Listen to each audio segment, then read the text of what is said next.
Bien, hermanos, ustedes y yo estamos aquí con un propósito, y parte de ese propósito es recibir la palabra de Dios y a través de esa palabra recibir instrucción para la vida. Tus palabras, Señor, son eternas, más estables que el cielo.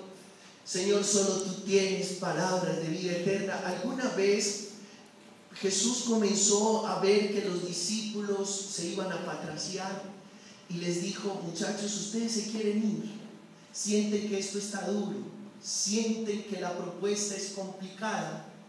Y Pedro tomó la palabra en nombre del grupo y le dijo a Jesús: Señor, ¿y a quién iremos? Solo tú tienes palabras de vida eterna. Y yo creo, hermanos, que estamos aquí precisamente por eso, porque sabemos que en Él tenemos vida eterna, y porque lo que Él nos dice nos toca las entrañas, nos mueve el corazón y hace que nuestra vida se transforme y crezca. Por eso tengo que hablarles de la palabra de Dios. Tengo que instruirlos acerca de los mensajes que el Señor hoy nos quiere dar a través de la Escritura. María, vamos a la primera lectura del profeta Isaías, donde encontramos una profecía preciosa. Dice el texto sagrado: vengan a beber gratis, los que no tengan dinero vengan, y entonces recibirán miel, vino y leche de balde. Así dice el Señor: oíd sedientos todos, acudid por agua también los que no tenéis dinero, venid comprar trigo, comer sin pagar vino y leche de balde. Y entonces uno pudiera pensar de buenas a ¿dónde es? ¿Dónde es la promoción? ¿Dónde es? Y la respuesta es en el Señor. Y hay dos cosas que uno puede pensar a partir de este texto. Primero, que el Señor conoce nuestra necesidad. El Señor se sabe de memoria tu urgencia. El Señor conoce tu aprieto. El Señor sabe de tu escasez.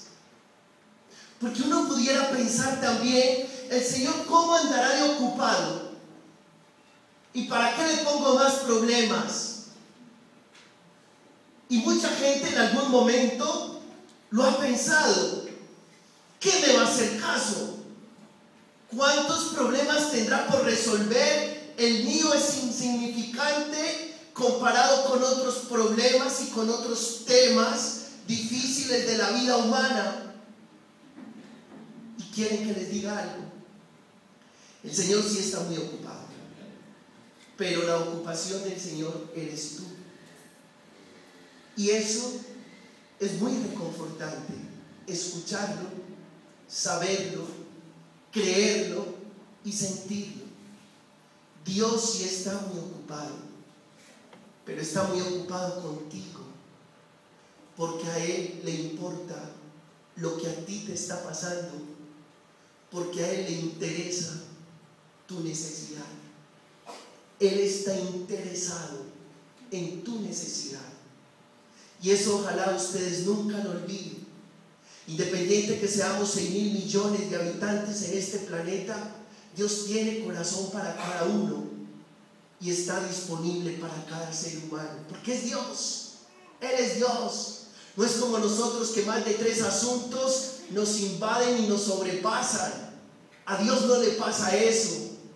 Dios es capaz de asumir el asunto tuyo en particular, y el del que está a tu lado en particular, y el del que está delante de ti en particular, y el que está detrás de ti en particular. Es que Él es Dios. Él es Dios. Así que no lo subestimes.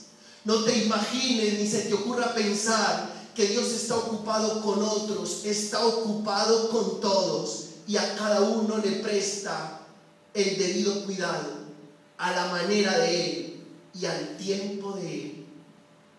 Pero además hay otro elemento que yo puedo destacar de esta palabra: los que no tenéis dinero. significa que nosotros no tenemos con qué pagar. No tenemos con qué pagar. Además de ser necesitados y que Dios conozca tu necesidad, no tienes con qué pagar la atención que Él te está prestando.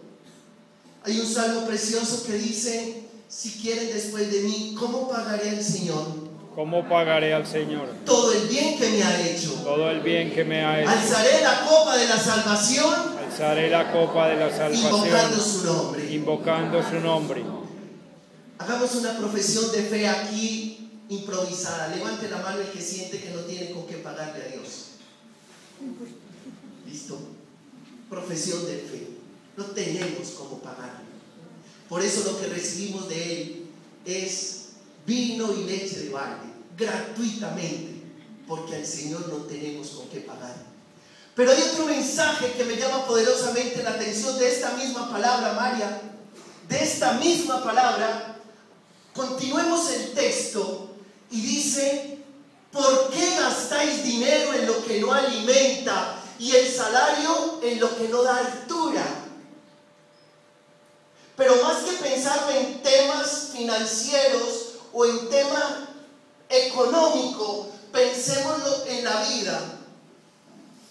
Usted y yo, ¿por qué nos desgastamos tanto en lo que no vale la pena? ¿Por qué?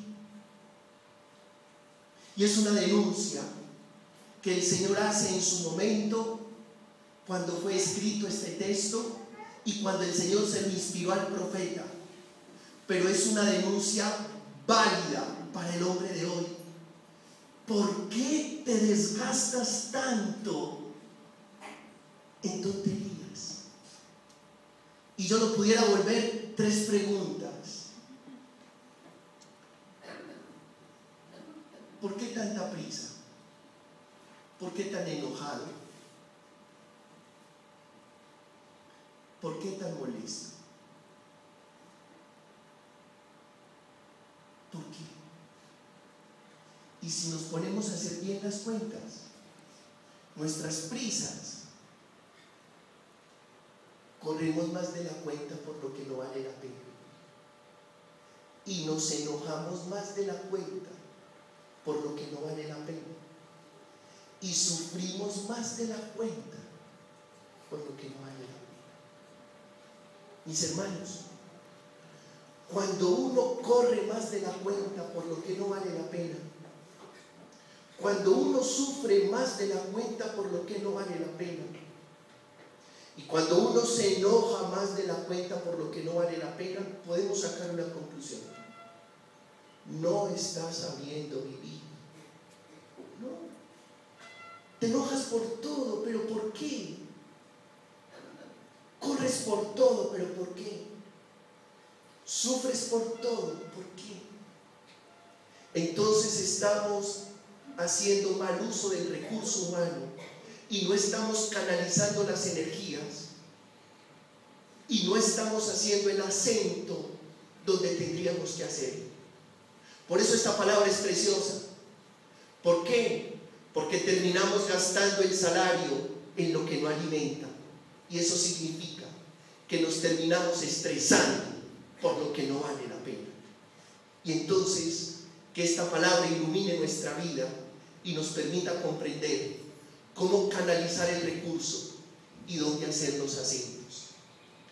El segundo mensaje que tiene que ver con la segunda lectura, María, por favor. Yo vivo enamorado de este capítulo 8 de la carta del apóstol San Pablo a los Romanos.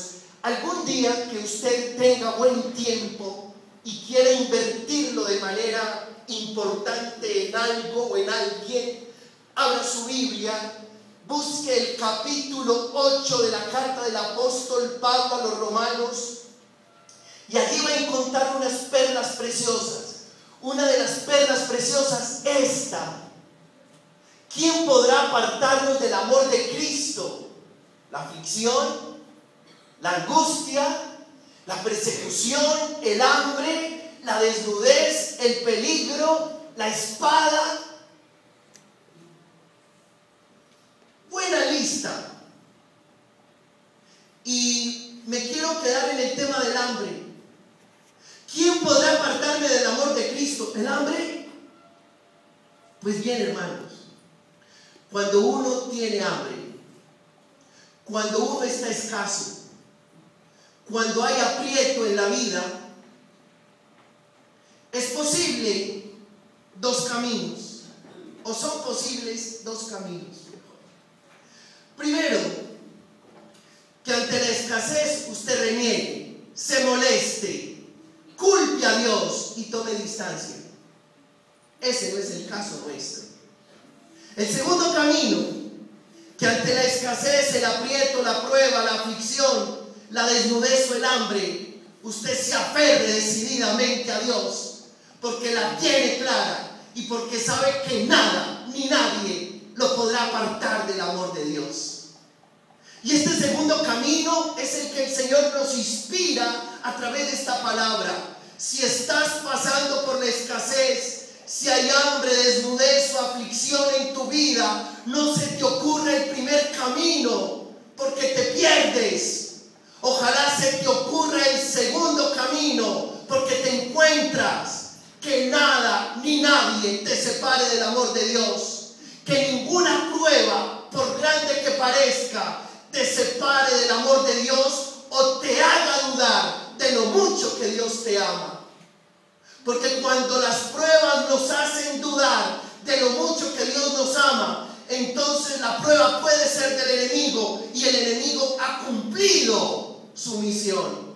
Ni con usted ni conmigo el enemigo va a poder cumplir la misión, porque en medio de la prueba es cuando más estaremos unidos a Él. Escuche esto, usted no puede poner a depender la experiencia de Dios, el amor de Dios, la fe en Dios, en los resultados de la vida. No vaya a hacer eso nunca, por favor. No se le ocurra poner a depender su fe, su amor a Dios y su experiencia del Señor de los resultados de la vida, porque a veces los resultados de la vida no coinciden con la experiencia que tenemos de Dios. Así es, así es. Y finalmente, una palabrita del Evangelio. Muchos de los que yo veo aquí seguramente les tocó, como a mí, el mártir del Calvario o Jesús de Nazaret en blanco y negro. Levanten la mano, te voy a ver. Muy viejos en misa. Pero les podemos chicanear a los jóvenes, a las nuevas generaciones. Yo no sé si ustedes recuerdan esta escena. En mí se quedó tatuada. No sé si recuerdan esta escena. En la multiplicación de los panes, Jesús aparece así, de rodillas, frente a un cesto, sacando panes y peces, y la trampa cinematográfica es precisamente esa, que el cesto nunca se vea vacío, y saca, y entre más saca, más repleto está el cesto. ¿Se acuerdan? Pero el milagro no fue así. No fue así. Siento decepcionarlos, pero el milagro no fue así. Y usted podrá decirme: Padre, ¿qué autoridad tiene usted para decir que el milagro no fue así? ¿Acaso usted estaba ahí? Yo no estaba ahí, pero sí conozco el Maestro. Y puesto que conozco el Maestro, soy capaz de decirle a mi comunidad que el milagro no fue así. ¿Por qué? Porque Jesús no hace magia. Porque Jesús es el Hijo de Dios, pero no hace magia. Y ojalá que usted y yo comprendamos que el milagro no es que aparezcan panes y pescados por arte de magia. Ese no es el milagro. Miren dónde está el milagro, hermanos. Jesús había estado toda la tarde hablándole a la gente. Perdieron la noción del tiempo. Él perdió la noción del tiempo porque estaba en su misión, estaba en su salsa. Cuando uno está en su salsa, probablemente pierde la noción del tiempo. Por eso usted me tiene que perdonar a mí cuando la misa sea un poco más larga. Pero ¿saben qué es lo que pasa? Que estoy en mi salsa. Y si estoy en mi salsa, probablemente pierdo la noción del tiempo. Pero ¿saben algo mucho más interesante? Que la gente que estaba escuchando a Jesús también perdió la noción del tiempo, porque se sintieron en su salsa, porque la palabra de Jesús los cautivó, los enamoró. Y de un momento a otro se dieron cuenta que se estaba anocheciendo. Los discípulos cayeron en la cuenta y le dijeron a Jesús: Maestro, ¿no has mirado el reloj? Mira, se hizo tarde. ¿Sí había reloj? De arena. No sé si Rolex, pero había reloj. Maestro, se hizo tarde. Y entonces, por favor, despida a la gente que se vaya a los cortijos y a las aldeas a comer. Y Jesús le dice a los discípulos: no, los responsables de esa cena, de la cena que sigue, es de ustedes. Ustedes son los responsables. Y ellos se pegaron de un muchacho que tenía 5 panes y 2 pescados. Y le dijeron al maestro: mire, hay un muchacho que tiene 5 panes y 2 pescados, pero ¿qué es eso para este gentío? Y Jesús pidió que trajeran esa bolsa con esos 5 panes y esos 2 pescados. ¿Dónde está el milagro? El milagro está en que aquel joven que había escuchado a Jesús todo el día se dejó tocar el corazón y comprendió que para él solo 5 panes y 2 pescados era ¿qué? Mucho, demasiado. La entendió. Ese es el milagro. El milagro es que aquel joven se dejó tocar por Jesús y comprendió que esa bolsa para él solo era demasiado. Inmediatamente abrió la bolsa, la repartió. Dice el texto de manera simbólica que comieron todos, eran aproximadamente 5,000 hombres, y que sobró. Hermano, el milagro sucede en tu vida cuando después de escuchar al Señor te dejas tocar por Él, abres tu bolsa porque sabes que lo que tienes es demasiado y que es necesario compartirlo. En consecuencia, cuando uno se entera que la bolsa que tiene es demasiado para sí, la abre, la comparte, alcanza y sobra, y sucede el milagro de la multiplicación. Digan amén. Amén. Pónganse.